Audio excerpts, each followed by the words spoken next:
lá pelas 9h30.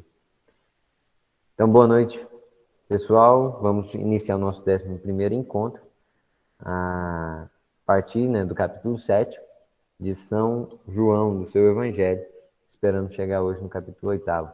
Iniciemos em nome do Pai, do Filho e do Espírito Santo. Amém. Oração para os estudos de Santo Tomás de Aquino. Tu, Criador do Universo, Tu, fonte de luz e de sabedoria, Tu, poderoso início de tudo, com a Tua claridade, ilumina a escuridão do meu entendimento e afasta de mim as trevas do pecado e da ignorância. Dá-me perspicácia para compreender, boa memória para reter, capacidade para bem aprender, sutileza e precisão de esclarecimento, plenitude e graça na expressão. Ensina o início, conduz o progresso e ajuda na conclusão. Por Cristo nosso Senhor. Amém.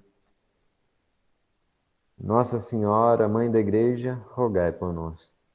Olha, no último encontro, nós estávamos meditando, esse início do Evangelho do 7º capítulo, e a situação é a seguinte. Em Jerusalém, aconteciam as festas dos judeus. É o que nós hoje, de alguma maneira, ainda comemoramos, seja lá na Páscoa ou depois, 50 dias, Pentecostes, Essas festas todas, de alguma maneira, elas já eram ensinadas desde o judaísmo mesmo, A festa da Páscoa, que significa pechar, era a passagem. Nós temos a Páscoa da morte para a vida, Se Pentecostes era a comemoração de quando as leis foram dadas, a Moisés, lá no Monte Sinai, a Shavuot, para o judeu, eles ainda comemoram ela. Nós temos Pentecostes, que nos foi dado o Espírito Santo. E assim por diante. Capítulo 7, a festa que São João vai nos descrever, é a festa das tendas, ou das cabanas. Vamos lá, o povo de Israel, 40 anos no deserto, precisava de algum lugar para morar, não é mesmo? Eles ficavam em acampamento, Então eles construíam as cabanas, e isso era recordado pelos judeus nessa festa das cabanas, ou festa das tendas, O povo judeu subia até Jerusalém, inclusive se acampavam lá também. Então, Jesus, até então, na sua realidade como judeu, ele iria, a essa festa das tendas. No entanto, ele já estava como que jurado de morte, Os fariseus, eles já estavam bastante irritados, porque nessa altura, do campeonato, Jesus já havia falado algumas vezes que ele era o Messias. Ou seja, ele falou que ele não era um homem como nós. Ele era um homem que havia sido escolhido por Deus. Mas também não era apenas um profeta. Ele era mais do que um homem escolhido por Deus. Ele era o próprio Filho de Deus. E é isso que ele nos diz, A ponto de que lá no capítulo 5, quando ele curou aquele paralítico, que estava lá na beirada da piscina, em Betesda, ele mandou aquele paralítico carregar a maca, no dia de sábado. Então, ele começou a encontrar um problema sério com os fariseus, e ele cada vez foi esclarecendo mais que ele era o Filho de Deus e tinha poder, Esse poder é tão grande que ele multiplica os pães no capítulo 6 e vai dizendo, sobretudo do versículo 51 em diante, aquele discurso do pão da vida, que Jesus diz que ele haveria de dar a própria vida, o alimento verdadeiro por excelência, A minha carne é verdadeira comida e o meu sangue é verdadeira bebida. Olha, depois de ter dito tudo isso, os judeus, de fato, estavam bastante escandalizados, Aqueles que acreditavam com convicção que ele era o enviado e o Filho de Deus, Aquele Messias aguardado há séculos e séculos, aquele Messias que toda a tradição judaica esperava. No entanto, uma revelação que só acolhe aquele coração que tem fé.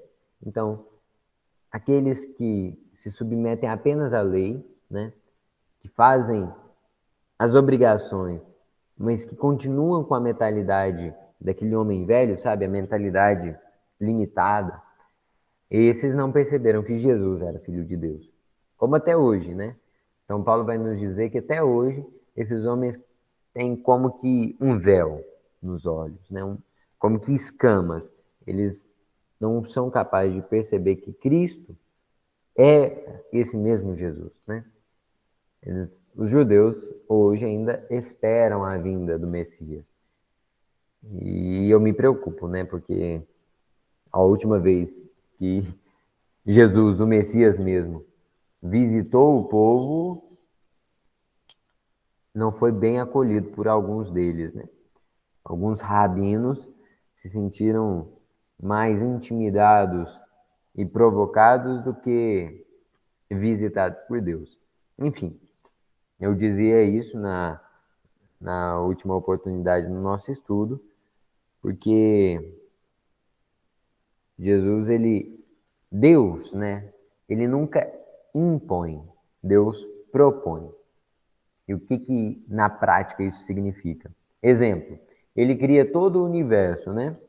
Seja como for que ele tenha feito as galáxias, né, os astros, né, luminosos e os satélites de cada um dos sistemas solares dessa galáxia, por exemplo, né, com toda a criação exuberante, né, ou o nosso próprio planeta com as suas maravilhas, ele dá ao homem a prova de amor, né? A criação é uma prova de amor. E essa mesma prova de amor, ela pode ser acolhida ou rejeitada, né? Um coração sensível, dócil, vai perceber nisso tudo um gesto de carinho. Outros, no entanto, podem perceber toda a magnitude da criação e se esquecerem do Criador. Então Deus não impõe, mas Ele propõe. Ele nos propõe a realidade, nos propõe na revelação, né, o seu amor. E eu digo isso porque foi assim que aconteceu.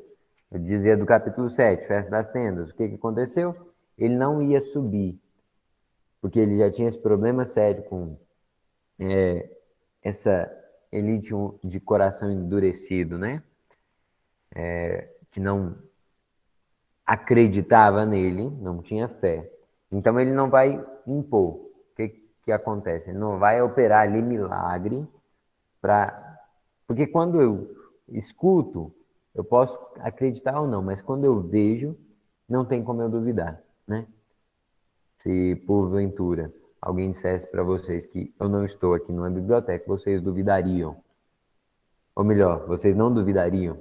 Vocês teriam certeza que é falso, né? Porque vocês estão vendo onde eu estou. Jesus não faria milagre ali só para ser visto, que é o que os outros parentes dele queriam, né? Mas enfim, ele não sobe com o povo dele para Jerusalém de cara, mas depois ele vai, né? Depois ele vai. E aí ele já não vai tão discreto mais, ele vai inclusive para o meio do templo e lá ele vai ensinar, né? Ele vai dar testemunho que ele conhece o Pai, aquele a quem ninguém jamais viu. E, e ele continua, seja bem-vindo, Tainara, ele continua explicando, né, a sua missão de enviado, a ponto de que no versículo 31, São João vai dizer: da multidão, muitos creram nele e comentavam: quando vier o Cristo, acaso fará mais sinais do que este tem feito? Ou seja, eles já começavam a ver que Jesus fazia sinais demais, de modo que ele só poderia ser o Cristo, né? Então vamos lá. Depois que ele já havia revelado, né, muito da sua ação, que inclusive ele havia dito, né, para onde eu vou, vós não podeis ir, em vista da sua morte, né? Então, versículo 37. o último dia da festa, talvez o 8º dia da festa ali das tendas, né? No dia mais importante. No último e principal dia da festa, Jesus se pôs de pé e exclamou. Imaginem a cena. O templo de Jerusalém, né? Aquele templo de Salomão, construído há 7 séculos atrás, onde todo o judaísmo acontecia, Jesus está ali. Imagina a multidão que tinha em Jerusalém. Outra hora eu dizia, né? Como se fosse 12 de outubro, festa de Nossa Senhora Aparecida, lá em Aparecida do Norte. Uma multidão, e lá naquele santuário imenso, surge um homem, né? Que se põe a ensinar. É exatamente isso. 37, Jesus diz: Se alguém tem sede, venha a mim e beba.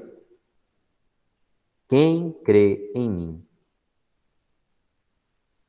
Isso aqui ele está recordando, né, aquela experiência que ele teve lá com a samaritana, né? Que a gente já viu no capítulo 4, Jesus é samaritano, ele diz, né? Que quem bebe da minha água não terá sede. Então ele diz aqui: se alguém tem sede, venha a mim e beba. Quem crê em mim? Conforme diz a Escritura, do seu interior fluirão rios de água viva. Então Jesus ele está dizendo, né? O bom judeu entendeu que ali ele dizia que ele é o templo, né?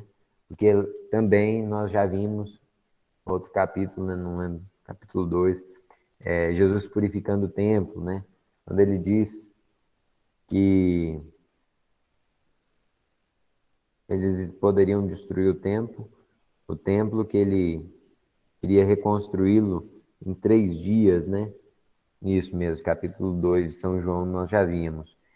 Então Jesus está retomando todos esses sentidos, né? Seja bem-vindo, Jonathan. O símbolo da água, né? O, o símbolo de ser templo, né? De onde flui esses rios de água viva. E olha lá, o versículo 39, São João explica. Ele disse isso falando do Espírito que haveriam de receber os que crescem nele, pois não havia ainda o Espírito, porque Jesus ainda não fora glorificado.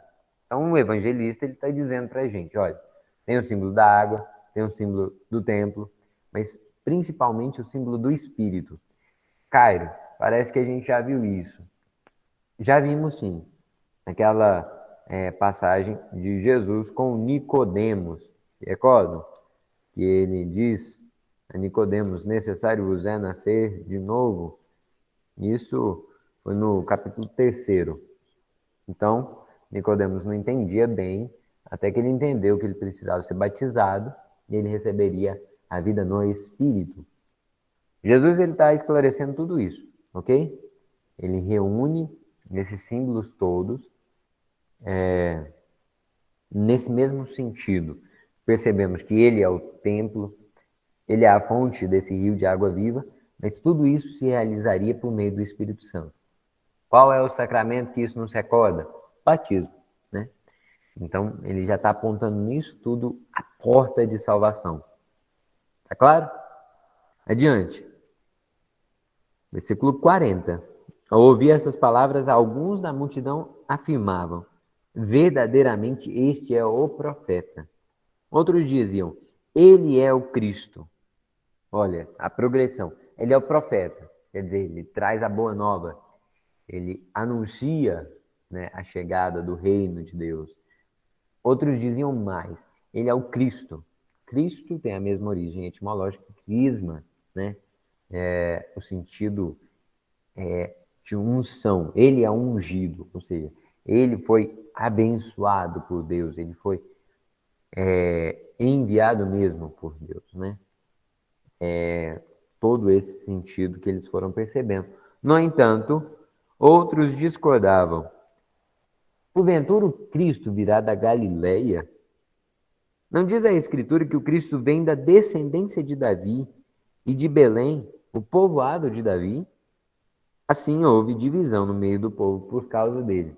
Até hoje os judeus falam: ah, Jesus ele é só mais um rabino, ele não é o Cristo, porque o Cristo seria descendente de Davi, porque o Cristo não haveria de vir da Galileia, né? A gente vai ver que os Os fariseus ali vão ficar revoltados aqui mais adiante. Porque eles não sabiam, eles pensavam que Jesus veio de Nazaré, porque Maria era de Nazaré mesmo, José, eles viveram lá em Nazaré, na Galiléia, ou seja, no reino do norte, né, no reino de Israel. Porque a parte do sul, o reino de Judá, onde ficava Jerusalém, e do lado Belém, estava longe, né, de Nazaré. No entanto, a gente sabe, né, aonde a estrela conduziu os reis magos? Não foi para Belém, né?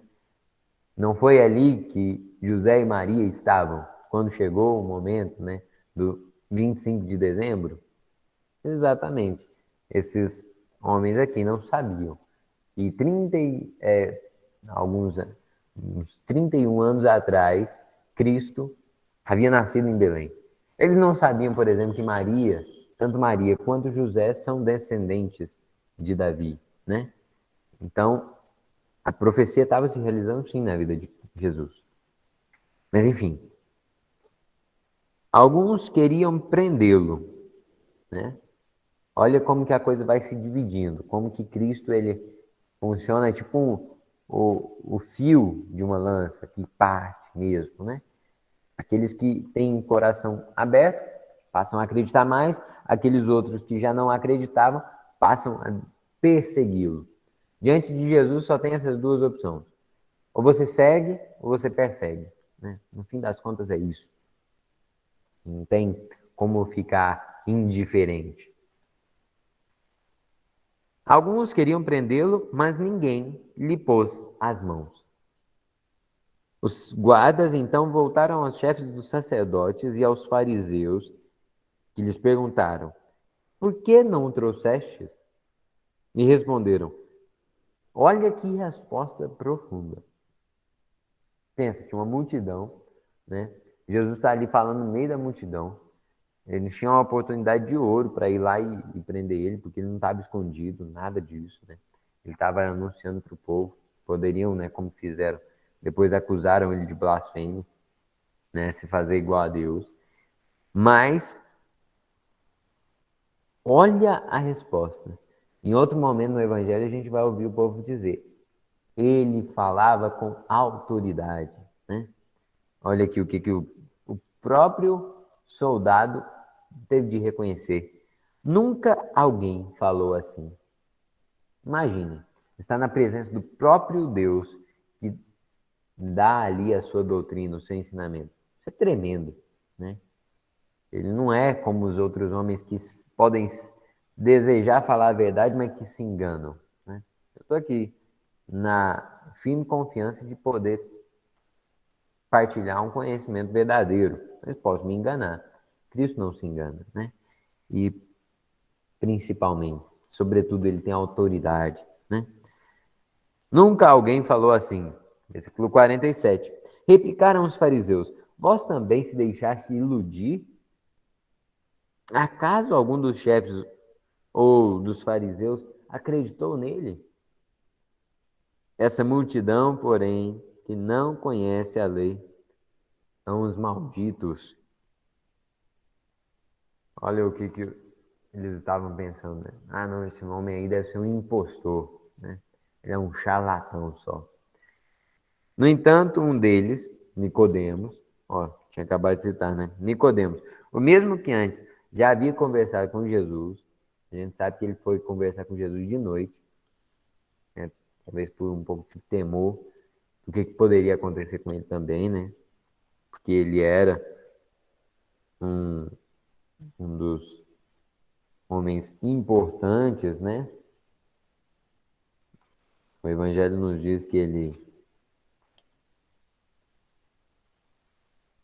era um fariseu, né? Autoridade entre os judeus, no capítulo 3. E ele vai dizer, né? Será que a nossa lei julga alguém antes de ouvir ou saber o que ele fez? Então, está sendo sincero, né? Isso aí que ele falou, ele nem ficou endossando ali. Ele não foi nem cúmplice e nem foi descarado, né? Ou desmascarado, como seguidor de Cristo mesmo, né? Ele conteve ali e limitou a uma certa imparcialidade. Olha, será que a nossa lei julga alguém antes de ouvir ou saber o que ele fez? Ele foi e usou a própria lei, né? Que é aqueles homens, aqueles chefes mais prezavam, entre algumas aspas, porque Jesus já desmascarou eles quando falou: ah, vocês não podem fazer a circuncisão no sábado? Não é para ele poder ser um membro de Israel, um filho de Deus, né, por assim dizer, da tribo da salvação? Pois é, você pode fazer a circuncisão no sábado, por que eu não posso curar um homem inteiro no sábado? Então tá aí a hipocrisia, né? Mas Nicodemos diz, e aí eles responderam: tu também és da Galileia? Estuda e verás que da Galileia não surge profeta.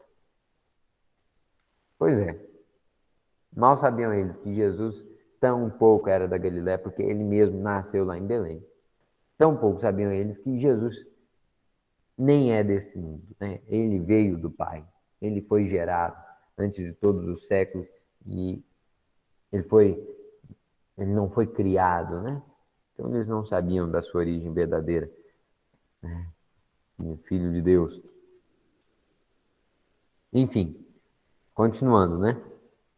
Versículo 30 e 53, cada um voltou para a sua casa. Então, o evangelista, né? Ele resume aí toda essa controvérsia, né?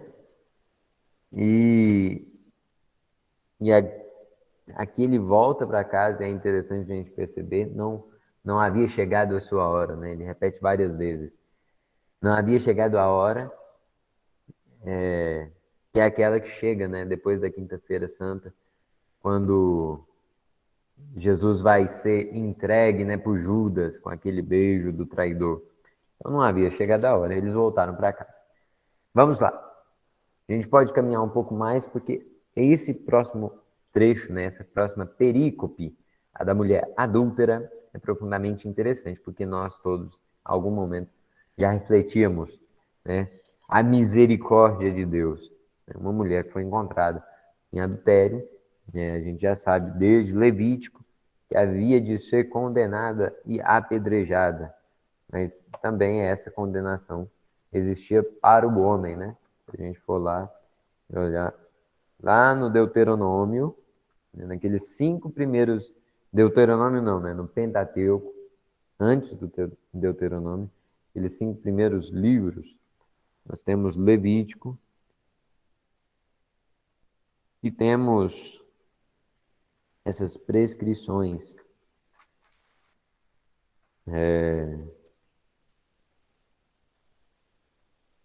Principalmente essa a respeito do adultério, né?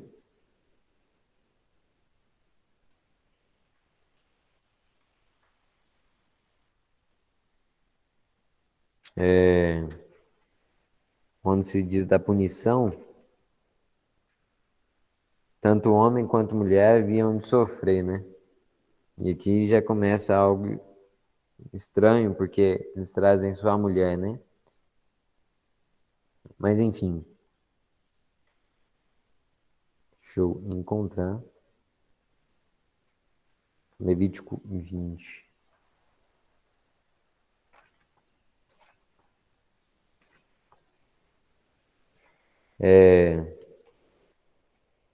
A respeito do Código Penal, né?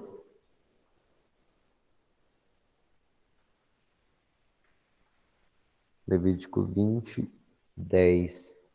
Se alguém cometer adultério com a mulher do seu próximo, os dois adúlteros serão réu de morte. Então, Levítico, capítulo 20, versículo 10. Os dois haverão de ser réu de morte. E aqui, né, nessa parte do Código Penal, no livro de Levítico, fala, né, de todos esses pecados de fornicação, adultério, né, com pecados torpes, né, luxuriosos. Enfim, Jesus, entretanto, foi para o Monte das Oliveiras. É uma daquelas situações que Jesus sai para rezar, né? Esse mesmo movimento a gente vai ver ele no dia que Jesus for, for entregue, né? Lá na quinta para sexta-feira.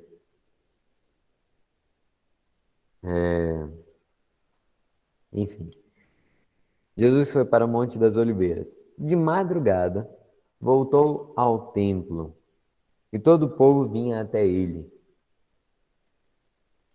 que sentado os ensinava. Então os escribas e os fariseus trouxeram uma mulher flagrada em adultério. Colocando-a no meio, disseram a Jesus: Olha só o espírito mesquinho, né? Querendo colocar ele à prova. Eles fazem isso em outro momento quando eles trazem para ele uma moeda, né? E Jesus sabiamente diz, né? Qual que é a face inscrita na moeda? É a de César. Então dá a César o que é de César e a Deus o que é de Deus.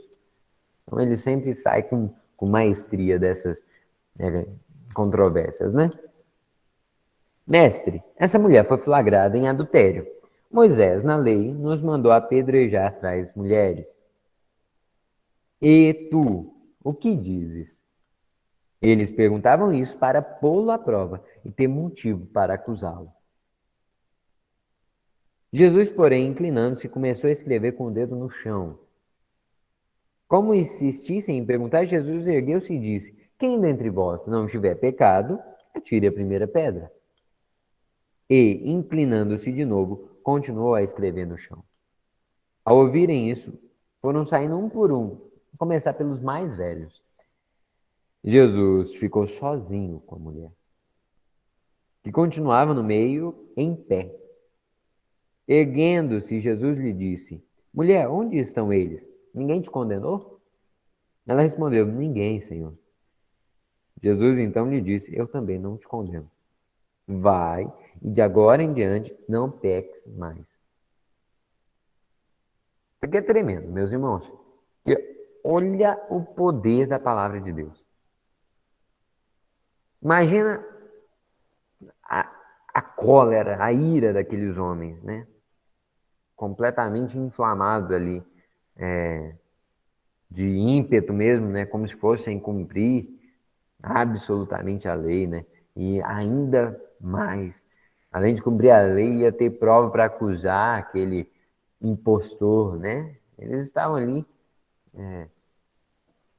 sanguinários mesmo, né? Sedentos, assim, de consumar aquela condenação, né?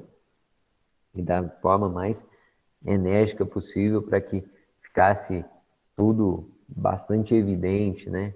Como se fossem condenar mesmo Jesus, né? E o que acontece é que com uma única frase, né?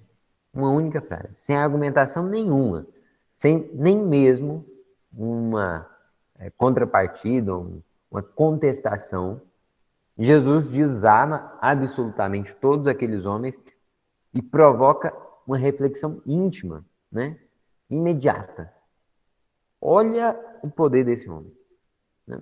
Não tem como não perceber que foi exatamente esse sentimento, talvez, que tenha invadido o coração daquela samaritana quando ela viu que ela estava diante da própria verdade, não é mesmo? O que eu quero dizer é o seguinte: se aqueles soldados, antes, né, no capítulo anterior, haviam percebido uma autoridade em Cristo, agora, os homens com pedras em mãos tiveram que assumir e admitir que aquele homem, ele era mais do que um profeta, né? Porque ele sabia o íntimo do coração de cada um daqueles. E olha como que a misericórdia de Deus se manifesta, porque a mulher, o evangelista diz que ela continuou de pé. E ele faz questão de dizer que Jesus, ele estava agachado, agachado a ponto de poder tocar o chão com as mãos, né? Ao ponto de poder tocar a areia. E a gente pode perceber o símbolo, né?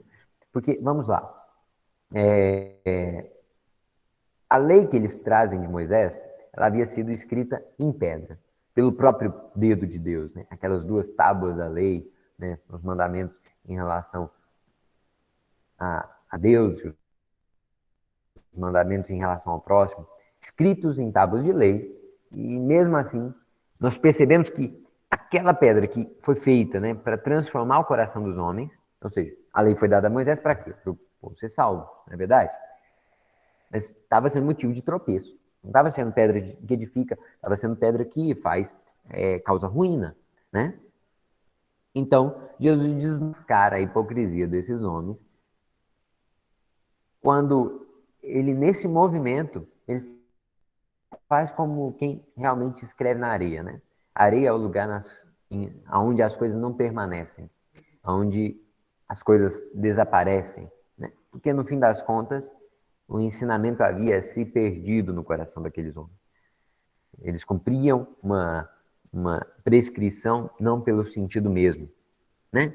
E aí o catecismo vai nos dizer que Deus nos deu os mandamentos naquelas tábuas da lei de pedra, porque os homens com um coração endurecido como que de pedra mesmo não foram capazes de acolher e compreender, porque a própria realidade das coisas, né, é suficiente para a gente entender o mandamento, por exemplo, né, o quarto mandamento, honrar pai e mãe, né? Não precisa ter fé, não precisa nem ser católico para perceber que isso é um argumento absolutamente sensato, né?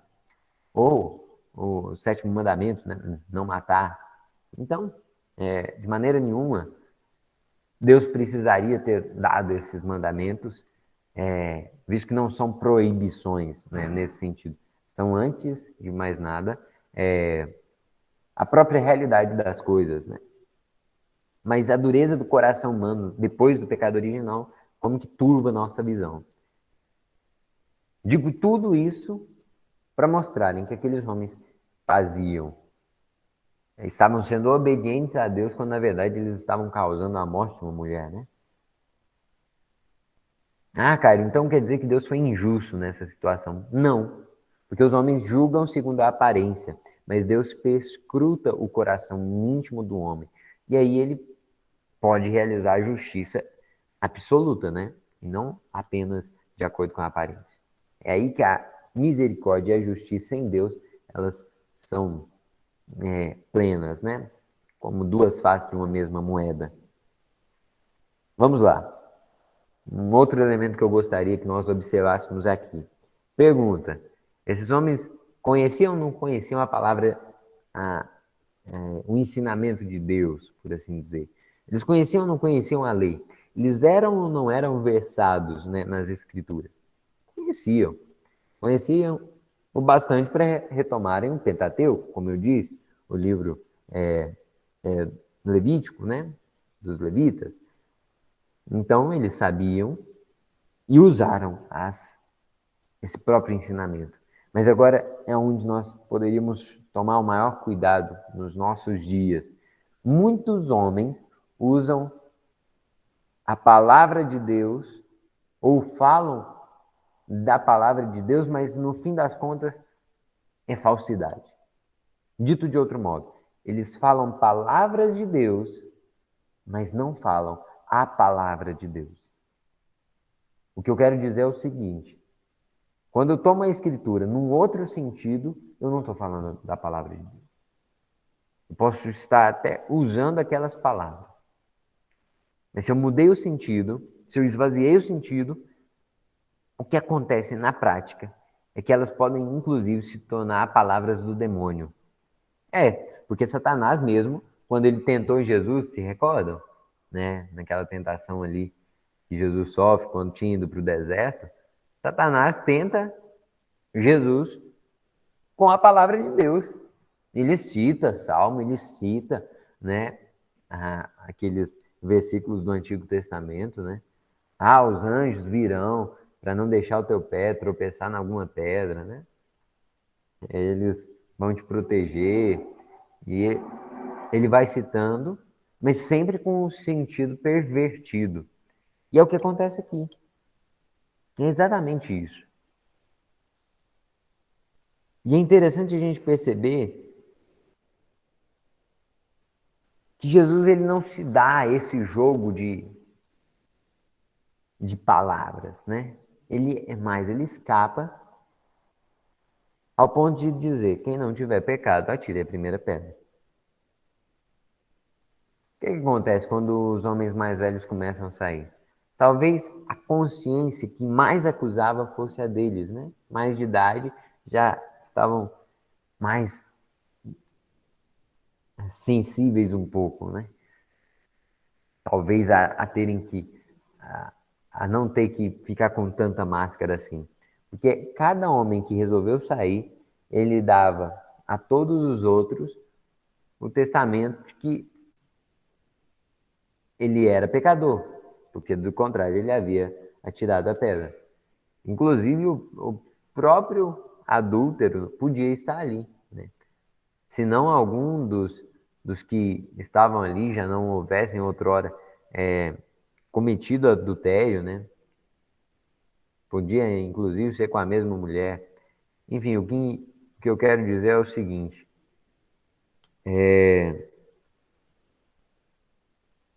o movimento de salvação dessa mulher foi um movimento que, de alguma maneira, era de salvação para esses outros homens também, percebem? E aí eu digo, aonde a gente percebe a misericórdia de Deus aqui? Os homens que não apedrejaram, eles não apedrejaram porque eles tinham pecado, correto? Pergunta, Jesus tinha pecado? Não. Ele poderia ter apedrejado aquela mulher? Poderia. E é exatamente aí que a misericórdia se manifesta. Porque Deus ele se rebaixa. Ele se rebaixa para sofrer na pele a própria condenação que nós merecíamos. Aquela mulher, então, ele não passa, ele não endossa o pecado, como hoje nós vemos muitas vezes pessoas usando a palavra de Deus num sentido pervertido, em que, ah, não, você pode continuar no teu pecado, né? O que importa é o amor. No fim das contas, isso é palavra no vento, né? Não tem sentido nem substância nenhuma, porque se o que importa realmente é o amor, a primeira prova de amor que nós podemos dar é a prova que nós damos diante de Deus, de mudar de vida. E é por isso que no versículo 11 ele vai dizer: olha, eu também não te condeno. Vai de agora em diante, não peques mais. Então, perceberam que tem uma condição aí, que é essa mudança de vida? Aquela, aquele movimento que nós católicos conhecemos na conversão, né? Todo o processo da quaresma, daqueles 40 dias, a metanoia, né? A mudança de mentalidade. Ou seja, é deixar que o homem velho, a mulher velha morram para que surja o homem e a mulher nova, né? Novas criaturas. Para passar a viver não a vida segundo a carne, mas a vida segundo o Espírito. Por quê? Esse pecado, antes de qualquer coisa, ele aprisiona. O pecado ele tem esse caráter, né? De aprisionar. E aprisionado é aquele que caminha, ou melhor, que sequer caminha, né? Que permanece acorrentado mesmo, né? Sem possibilidade na vida, sem vida verdadeira. Jesus, ele quer nos dar a vida. Por isso que ele diz, né? Eu não deixarei que se perca nenhum daqueles que o Pai me confiou. Então, aqui, nesse instante, ele salvava, né? Ele salvava não por palavras, mas com a própria ação. Ele salvava aquela mulher, né? E, e é curioso perceber, porque ele não foi ir atrás daqueles homens para investigar o pecado deles. Então todos, de alguma maneira, experimentaram a misericórdia de Deus. E aqui ele também mostra o sentido em que ele é pedra, né? Porque lá no deserto, em Massa, em Meriba, né? Outrora, Moisés tinha feito jorrar água de uma pedra. A gente sabe que isso é impossível. Então ele operou ali um sinal, um milagre. E aqui Jesus faz exatamente isso. Ele faz jorrar uma água que lava, que purifica, que a gente vai ver lá no alto da cruz, quando o lado for transpassado e jorra água. Toda a história de purificação, de salvação, né? Perdão dos pecados, ele tem esse símbolo da água, que é também símbolo da vida. Porque Jesus, tudo isso se encontra. Não é verdade? Aqui, a mulher, de alguma maneira, ela se encontrou com a pedra. Mas é a pedra na qual ela vai poder reconstruir ou começar a nova vida. Porque se ela estava condenada à morte, concorda? Que ela pode lembrar desse dia como o dia que ela nasceu de novo. Então, talvez ali, daquele momento em diante, ela tenha realmente mudado de vida e passou a construir a casa sobre a rocha, né? De onde jorra essa água da vida, que é também o perdão e a misericórdia de Deus. E o símbolo também da água surge lá quando Jesus ele se revela a Santa Faustina, né? Como nós temos, né? Santa Faustina Kowalska na Polônia, ela tem a visão, né, daquele quadro, inclusive, que nós conhecemos bem, né? De Jesus misericordioso, com a mão no coração de onde sai um raio de um azul e um vermelho, né? É exatamente essa a experiência que aquela mulher teve. E aí, para aqueles que hoje acusam, né? Ah, os católicos são muitas vezes acusados, né? E desenhados como se houvesse no catolicismo espaço para opressão ou para desvalorização da mulher ou coisa do tipo, né? Que perversão, né? Que loucura. Porque aqui é exatamente o oposto, né? Exatamente o oposto. A dignidade dessa mulher é levada às alturas.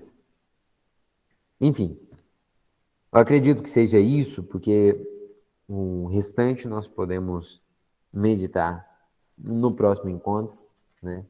Talvez no próximo a gente passe todo o versículo, todo o capítulo 8º, né? Para podermos continuar.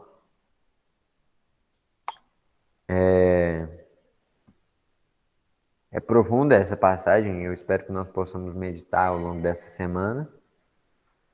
E agora concluo, né, com a nossa oração.